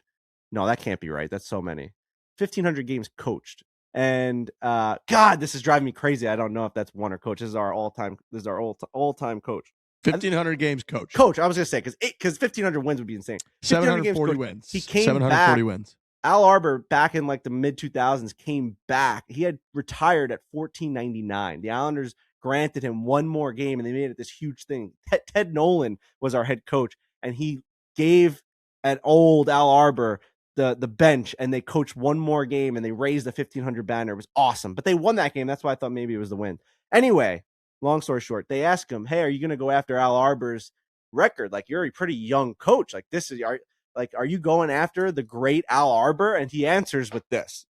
I don't know if I could go after Al Arbor's record because Frankie Borelli up in New York would be choked at me. So, and I'd never be able to go back to Borelli's bar. So I don't know if I can approach Al Arbor. What are we talking about? Dude, I don't know if I could go after the greatest coach of all time because of Frankie Borelli. What are we talking about? That's the craziest thing that I've ever seen. I actually thought I had passed away, and I was in the afterlife when I saw that. Man pays his debts. Pays his debts, man. He's a man of his word. My favorite part, people are watching on YouTube, is he starts laughing like a little bit right as he's about to say it. Like he's like, you got to be fucking kidding me. I'm going to say this right now. He also, I think he laughed because he goes, I can't believe this question just fell into my lap. Like there's an Islanders question. Because he actually texted that to us. When I said, I was like, oh, Coop, I haven't seen it yet. He goes, I'm getting asked about 1000th game, Canada. And he goes, and some guy out of nowhere just asks me about the Islanders. And he's like, it just fell in my lap. So that's the kind of guy he is, that he's thinking about that. Good on him. Absolutely incredible that he was able to pull that off. Just a fake life moment for me. Just truly fake life to see that happen with just like in the press conference area too. It's just, that's an all-time coach. Can't believe that. Shout out to Jon Cooper. I loved it. Yeah, he's the man. Shout out to Coop. He is in it right now too. Everybody kind of weighing in on Team Canada and all the picks that he's making. And yeah, you're right. He was that day. He was everywhere. He was just everywhere, picking his team, playing 1,000 games, and then all of a sudden for that clip to be out there. Yeah, that's a legendary moment for Borelli's. You guys, awesome. You guys hosted him. You deserved it. Yeah, he's got a spot at Borelli's for life. That's for sure. He's earned that. That was the first time I've seen Jon Cooper, and the first time I've seen him speak. He's got a little Michael Keaton in him. He does have Michael Keaton in him. He's got a little Michael Keaton, brother. When you talk to him for a night, you're like, I can't believe you're Michael Keaton. You're Batman. You know, you're just saying Batman to him all the time. You're Birdman. As soon as you brought up the clip and he started talking, I was like, is this Michael Keaton? It's crazy how much he's Michael. Michael Keaton will play or could play the crap out of Jon Cooper in a movie. Dude, easily. Mm-hmm. He's Michael Keaton in The Other Guys. That's where my brain went. Exactly who he is. He really is. He's doing movie references. He's doing song references. What is Creep. TLC. Make sure you creep. Come on, man. Nobody says that's creep. Jon Cooper, man. He's freaking Michael Keaton, dude. Yeah, when you brought him up, I was like, why are we watching a clip of Michael Keaton and The Other Guys? That was cool. That was awesome. Yeah. I watched it and I was like, this is amazing. Yeah. Very cool. Awesome. All right. Anybody have anything else? Yeah, I mean, I don't know if you guys want to kind of go through. I mean, I've got kind of a list here that I just kind of rattled off throughout the week, but I don't know if you guys have anything pressing. I'd like to hear from No, you. I think Like, what was your I think holiday you go. like? I'd love to go through that list. Okay. Well, first off, I wrote Christmas with Frankie, and that was obviously a really special one. A lot of tears these last week, and I don't know. I'm obviously an emotional guy. My dad's a super emotional guy. My dad he'll cry the crap out of you. I keep saying crap instead of shit. I can say shit even if I'm saying right. It's your rules. I don't know. I think that's on the allowed list, is it? On like I think that's on TV. Crap is on TV for sure. Oh shit, you're saying? Yeah. Maybe not. Maybe Whatever. you can get away with a couple of them. Maybe my like dad will cry out of a building. You'll need a freaking canoe to get out of that place because he's just flooded the place. He'll cry at anything, commercial, whatever. And I think I've always been like that. And it's with everything. It's like a big moment. It's a note being hit by a singer. It's like it's thinking about how someone got to a moment. Like that gets to me. Like when I'm watching sports, I'm like Schaefer the other night. Like I was tearing up thinking about that. Like just like the grind and the success. Anything that gives you the chills. I've always said my chills are connected to my tear ducts. I don't know what it is. It's just genetic. A lot of tears, honestly, like throughout the week. I had a lot of family over and just seeing Frankie's so cute, and he's just like such a cute age that he's so smiley and he's so into everything. You hand him to someone and it makes their day. Like he is making people smile. And like the fact that he's our son, like especially during Christmas time. And I don't know, man, I just get like really sentimental and really emotional about all that stuff. And I've been trying, it's been going so fast, and everyone told me it's a blink of an eye. And you see all these videos on Instagram. I saw this one video of a woman telling a story. She was reading a note, and it was a note written from, she's like, no, it was a story. And it was like, this woman is 80 years old and she woke up as a 30-year-old one day. An 80-year-old woman woke up as a 30-year-old.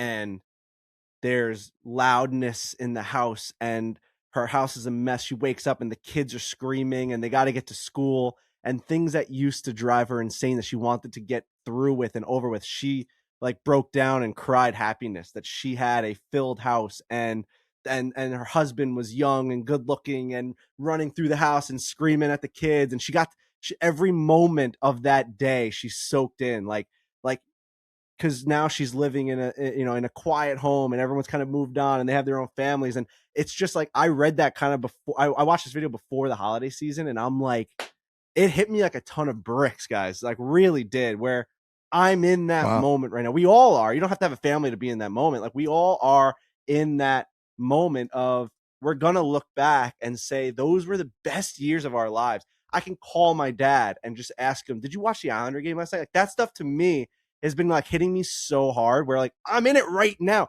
I say it to so just to like fast forward, like I say it to Hannah all the time, like this is crazy what we're doing right now. Like this moment that we're living in right now. Like he is an 8-month-old baby. There's going to be a time where he's 18 years old. There will be that time. Like we're going to have to deal with all that. Like right now we're holding him, we're bathing him. He's our baby. This is insane. Like this is it. We have to somehow stop time and just realize what we have. So I've been very serious about trying to enjoy that time. And it's hard because the more you think about it, the faster it feels like it goes. It's like time flies when you're having fun. And when you're conscious about it, you're like, I can't believe that night's over. A Christmas just came out. His first Christmas came and went. People are walking out the door. I'm handing them their coat. It's like, why can't this last all night? You know what I mean? It's just like, that's over now. Now we're on to the next Christmas. See you guys next year. It's just that feeling of everything's just going so fast. So that's kind of what that's been making me emotional a little bit. It's good stuff, but it's just, you got to be present in those moments, if that makes any sense. Like, yeah, it's hard because you don't want to think about that stuff, but the more you do, the more you enjoy it, I guess, kind of is what I'm experiencing. So that was a lot of fun. Like being with him and seeing everyone kind of light up with him. That's the first thing I wrote. And then he obviously, like, he's not old enough to like know what's going on, but he loved like Christmas morning. It was so cool. Like giving him presents. We gave him like a little car that he sits in, and it's like his favorite thing in the absolute world. Like he's like, this day is cool. I don't know what just happened. I don't know why we have a million things around us, but this day was cooler than yesterday. So like, I like this, and hopefully this lasts forever. Like the next day, that was just like his toys for the rest of the year. But like, that was fun to like kind of bring Christmas to the house. That was a lot of fun. I wrote snowblower. I've snowblowed. Dude, I saw that Okay. video you put up, Snow and I blue? was like, "This, we're watching a boy turn into a man here." I know you had a kid, and that's a big experience too. But like breaking out the snowblower when you need it, that's man shit. I got a lot of responses from that post. A lot of people saying that that's not snowblow weather. I mean, it was like 4 inches of snow. Listen, I have a snowblower. I'm gonna snowblow the crap out of that thing. I'm gonna send that snow 50 feet in the air, and I'm gonna send it all the way onto my lawn, and it's not gonna be in my driveway anymore. I'm not shoveling anymore.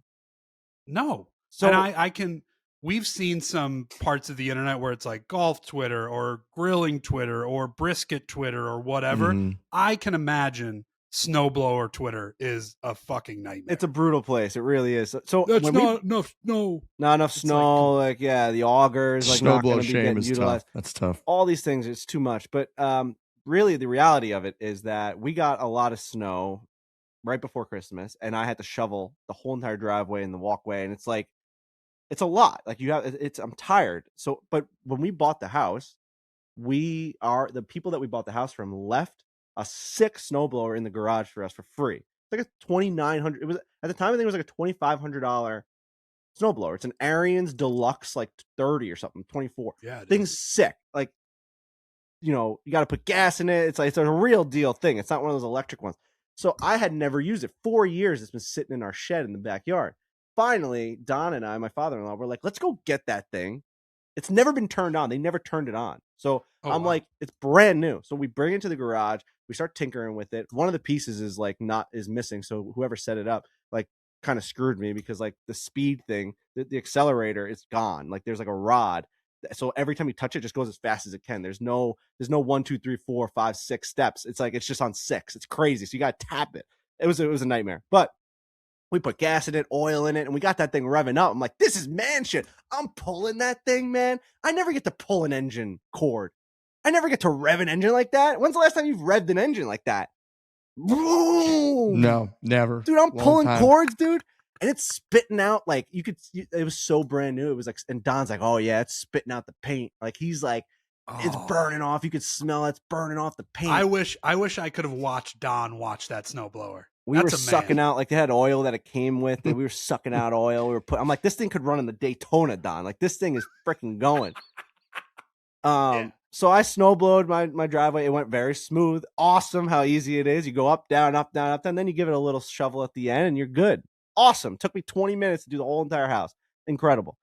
That was awesome. So I'm going to continue to do that. I had Jon Cooper. A couple of shows I'm watching over the week was Stranger Things I watched, and I know a lot of people have been talking about that. I never got into Stranger Things. I never got into it. It was fine. I don't know if you guys are going to end up watching it. Like, I mean, it's been the talk of the town. I don't know. I'm probably not going to end up watching it, but I don't know if our listeners will. Yeah, I mean, I guess spoiler alert. So if you want to just skip, I'm gonna go real quick on it. Like, the thing that I didn't like is that there was so much hype. Like, when these shows get so much hype for the finales, you're going into it just expecting to just criticize the shit out of it. You did that with Game of Thrones as well, where it's like, how are they going to land this plane? And like, you're either going to like it or you're going to hate it, and most likely you're going to have a lot of criticism about it. Very, very few and far between will you just love the finale of a show. You're always shows aren't created to end, right? Like the whole premise of what they come up with is to give themselves endless like storylines. So when you have to put a bow on it, the thing that I didn't like, and there were times where I would start like laughing when we were watching it. It's like the reason we loved Stranger Things was because there was this old school 1980s town and these kids on these bikes, and they were getting sucked into this weird universe that even if you like took a step in it, the ground was going to grab them, like the vines of this monster was going to grab them. And then it turned into this thing where like they're driving trucks into this like upside down, and like people are walking into the upside down that had never been in there in 5 seasons, and they're acting like it's normal. Like, and now we're going into another world and we're fighting these like aliens, and it's just like, what happened to the house? And like, how did we go? And I know it's like progression of a story, but like, how did we go from the little Christmas lights telling us where Will was behind the wall to like fight, like to 11 jumping into this huge monster and ripping the throat apart? It's just like, there's something about it that was like, what is this now? Like, this is outrageous. But I thought that the epilogue is what they're calling it, the way that they kind of closed each story, character story out, they kind of left it open for interpretation. I thought that was kind of cool because then you can always go on Reddit and be like, what are people thinking and what are the writers thinking? And you watch all the interviews. It just keeps it alive a little bit the way that they ended it. I thought that was cool. Another show I'm watching, The Diplomat. Have you guys watched The Diplomat on Netflix? I want to say I watched the first episode like a month ago, and I remember it being really good.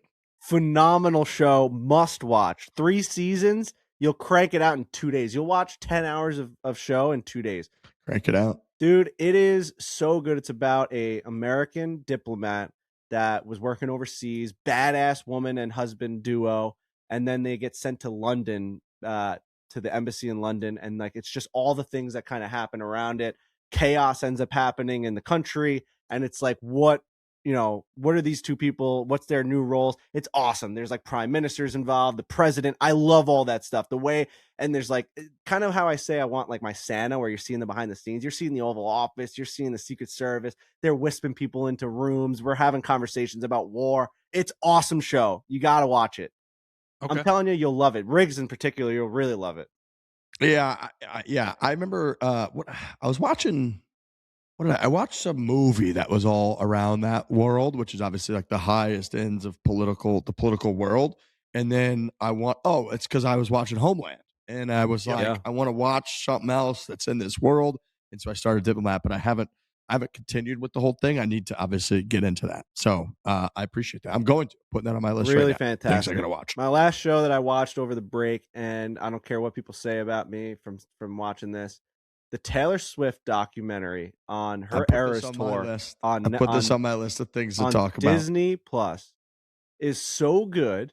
It's so well done, and it's unbelievable what she pulled off and her team pulled off. It's a 6-episode mini documentary on how they pulled off the biggest tour in the history of the world, #1 grossing tour, the amount of seats, the whole entire deal, what they were able to pull off, and the behind the scenes access. Like, she obviously was all over this thing. Like, she had her hands in all of it, like the way that it's produced, and you got to see her writing all these like special, how she does those melodies of songs together, which is like the biggest thing that Taylor Swift fans love. She's in the back room just singing it to her mom, and like her going from the hotel to just all the footage and like how they get her from the stage to the next set. She's on these like pulley systems. It's insane.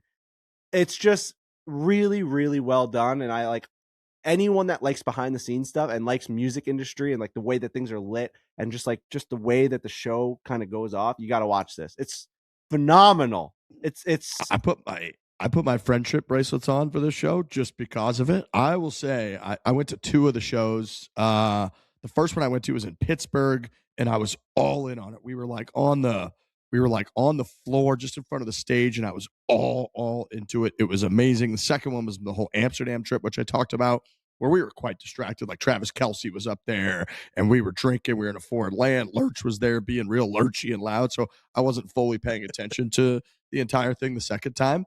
My notes from that were very, very similar to you, Frankie. I thought a couple of my biggest takeaways, like I was texting with somebody this the other day. I found watching it to be like insanely inspiring. I thought her at some level, whether you like the music, I don't even care about any of that, because I didn't even think the documentary was really about that much. You could fast forward through some of the songs if you wanted to. I like the songs, so I didn't. But like, her ability to be unimaginably successful, have everything you can imagine. She's obviously one of the most famous people in the world. She's a billionaire, but then to still be so attentive to detail on delivering the best you could possibly deliver, and then also treating all the people around her so insanely well, and how much that trickle down effect of then when you would show clips of like the choreographer, and the choreographer clearly wanted to do the best choreography she could possibly do because she wanted to do it for Taylor Swift. And like, that went all the way through to the truck drivers, to the dancers, to, the stage managers, to everybody. And that effect of like, no matter what person's job was on the tour, they were like the best in the world at that job, and also so committed night after night to bringing the thunder because of her and like her leadership and her role model and all of that like doing 149 shows, I think is what the number was. and 3 in a row most weekends, it's like easy to mail it in. It felt like nobody was mailing it in because of her and because of what it took and like how dangerous it was and how like every second counted. And I think they said she goes through 21 or something wardrobe changes throughout one show. She does a 3.5-hour show every night. She does a couple surprise songs that were, where she's got to like decide which ones to do. And then she's out there basically with a guitar doing like an acoustic version of it or a piano and then like jumping back. It was just phenomenal. And then I'm with you, Frankie, on all the behind the scenes, like seeing her as soon as the show ended, as soon as she came off stage in less than 10 seconds, she was in an SUV driving her out of the stadium and to her hotel. Like, I mean, I'm not kidding. I bet she was out of the arena in less than a minute from when she was seen by the crowd. It was unbelievable. It's insane. Wow. It was awesome. I never even thought about that part of it, but that makes sense. Why? If she waits around, people are going to wait around. So you just got to get her out. No, Trey, you don't even know the half of it. Like they're rolling her in a freaking in a janitor box. Well, I feel like I've seen videos of that, of people being like, I think this is them bringing Taylor Swift to the stage. I want to watch it. I'm in. This sounds incredible. Now, there was one thing that she said during the show, and I don't want Swifties to come after me because I'm a huge. Let's be real careful. Ooh, I know. You better be careful, Frank. No, she said we're just a rinky-dink golf podcast. They'll storm the gates and they'll bring this thing down. Hold on, now I can't hear you now. It's almost like hold on now. I can't hear you guys. It's almost like someone's trying to stop me. That's what I'm saying. Hold on now. Did you shut him off, Ryan Richardson? Good this move. Is the kind of poll that dude, they my have. settings just changed. Dude, I'm telling you, man. I actually don't even know if I want to be on screen when you have this opinion. Like, I might bail. There are way bigger operations that have been brought down by poor Swiftie takes right now. So I think you want to be real careful. We'll be light honestly, work. you guys are going to get dragged into this with me because I'm going to ask you a question. At one point, I don't think I might be misquoted on the number, but at one point she said, I think I run 7 miles a show. Okay. So now I did the math on that. And if you're in a football stadium, that would be running up and down the football field 123 times. I don't think she does that. So whatever the number is and whatever number she said is correct and it's perfect and it's the best number. But that was going to be my thing. I second what Trent said. I was curious about the cardio of the whole thing because those shows are so involved and she is maybe everywhere. She does, dude. Actually 123, maybe she does. 123 times. She might run 246. Oh, think about that, though. That's what I think she does. Yeah. 75 dude, whatever times it is, that way, 75 times back. That was literally what I was literally going to remark on that because that's like the thing. I mean, the whole tour is incredible and like unbelievable, but the sheer cardio of it has to be next level. I take it back. I think she does it. I think it's probably believable. I think it's believable.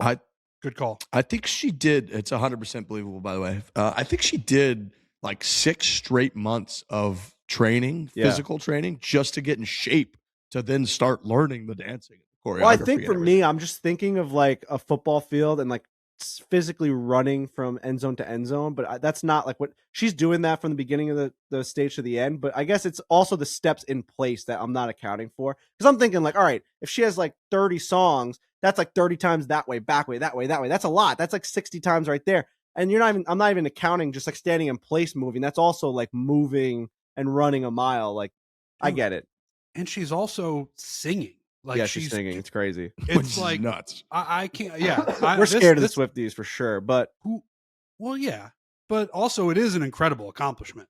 I watched the shit out of the show, man. I really enjoyed it. It's a great show. No, it's a great show. What an undertaking, right? Too. That's just for me. Like that was one of my great takeaways as well that I forgot to mention was just that tour didn't have to exist. Nobody told her to do it. She just was like, no, I'm going to create this tour. And it's going to be the biggest, most logistically challenging thing the world has ever seen. And we're just going to do it. And then to come up with a vision of what's the show going to look like. And then them talking about her like a original list of songs and how they were all going to blend together.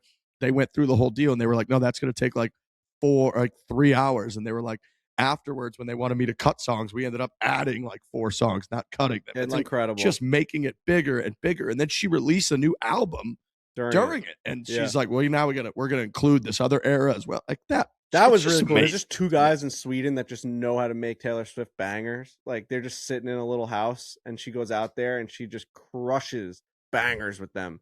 And like they just have the feel. They've got the touch, little noises, and the way that it's crazy. Like I don't know. Those guys are unbelievable who she went to for some of those songs. That was awesome. That was really cool.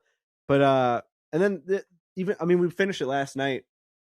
And one of the the ending made me cry. I'm like, that's why I say I've been getting so emotional, because there's a song that she sings and it's in one of her mashups, and it's like, this is as soft as it gets, crying to a Taylor Swift documentary. But like, there's a part that she sings where it's like she is talking about being, I don't know what song it is, to be honest, but like she's talking about being like the 5-year-old kid in your house and hearing like, don't forget what it like looked like. And it goes back to what I was saying about like the Christmas and that video that I had watched. Like, don't forget what your house looked like, or like what it sounded like when your dad walked in to the house. And that, me and Hannah looked at each other and we're like, God, that hit me like a ton of bricks. Cause he's obviously still with us, but like, I know what my dad, growing up, there's a sound, like my dad would whistle every time he walked to the house. It would be like, he'd go like, to let everyone know he's back from the restaurant. And I could, when she said that, I heard it. And I also heard my mom has a specific sound of the pots clinging when she's done with either breakfast or lunch. And when I was in my room upstairs, I could hear a faint sound of the pots clinging and clanging. And I'm like, oh, she just finished something down there. She's awake. Breakfast is either made, or, you know what I mean? Like the day's started. And that was like, God, Taylor Swift got me to think all about all that with a lyric in her song. That is a good writer, and also like that's power. That's moving, powerful stuff. Like that really, I'm just turning into an emotional sissy, but like that really got me last night. I was like ugly crying. These are good things. These are good things that you're Very saying. Good things. You know, the holidays too. You know, the holidays bring you into that place. I gotta toughen up, man. No, you don't. These are fine things. You don't want an emotionally walled off. You don't want to be an emotionally walled off dad to Frankie. I cried again on my last thing on here is I took him to his first Islander game. I cried there. I was like, and he doesn't know what the hell's going on, but having him the most surprising thing on my lap watching the game, he was clapping. He met Sparky. He lit up. The Islanders were so great to us. It's unbelievable, like what I've been able to, see like happen at Islander games, with going back to where I started as like just a freak, getting into the Coliseum however I could, sneaking in with New York Dragons tickets. I found a guy in section 221 that we would give him New York Dragons arena football tickets, and he would rip them up and be like, get in there. And like we would just kind of scurry around in there. Like we didn't have a ticket. I remember that, like I used to do that every single game. And now like we were in the owner's suite, and they gave a certificate to Frankie for his first game. Now, the sad part about the story is the Islanders are one of the best teams in the league right now. They've gone from the bottom to the top. They're winning every home game. I think they won like 8 home games. They lost 7-2. Frankie they put us on the glass at one point. They gave up 3 goals in his eyeball. At one point, Scottie Mayfield looked at us like from the ice and was like, you gotta get out of here. Like his kid gotta go. People are tweeting at him that he's a jinx. So like Frankie. So at this point, like it was a tough game, a real tough game, but awesome to just like experience that. I can't wait until he gets a little bit older. There's that thing. So you can't wait until he gets a little bit older, but you got to worry about right now. My brain, man, it's all over the place. As if we were ever going to start this year any way different, you know? No, your brain's usually locked and loaded in one spot for sure. The clips from the game were really cool. Yeah, it was exciting. Yeah, and then Matty Martin and Matt Barzal brought him into the locker room, and I have a photo of him like in the locker room, and Matt Barzal's walking him around, showing him the things in like all the stalls, and Matt Martin's walking. I'm like, this is like, he doesn't even know what this is. So cool. This is cool. He will, which will be sweet. I know.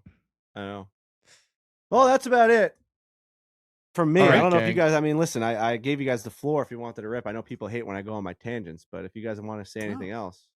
I enjoyed that. I think that's a great show back to kick off the year. We got some big interviews that we've kind of already banked with some of the best players in the world. So those will be coming out over the next couple of weeks. So we're in a good spot. Feels good to get kind of back to work, back to reality, back to this program, and back to all the listeners out there. So as always, we appreciate everybody. We appreciate what's ahead for this year. We got a lot of exciting stuff planned, which I'm sure we're going to roll out. We've got some details to iron out with the Barstool Classic. I saw a couple tweets about when's the sign up and when's the schedule and all that going to come out. So hold your horses, but we will have that information hopefully pretty soon. We usually put the schedule out and do registration, I want to say late January or February usually. So hopefully we're kind of on the same trajectory for that this year. And it's full steam ahead. It's a new year. We're all refreshed from the longest break in the history of humanity, and we're ready to kind of get going. So once again, thank you all for listening. As always, thanks to Chevy and DraftKings and Ryan Richardson on the ones and twos. And let's have a hell of a year. Hit it hard. Hit it hard. Hit hard.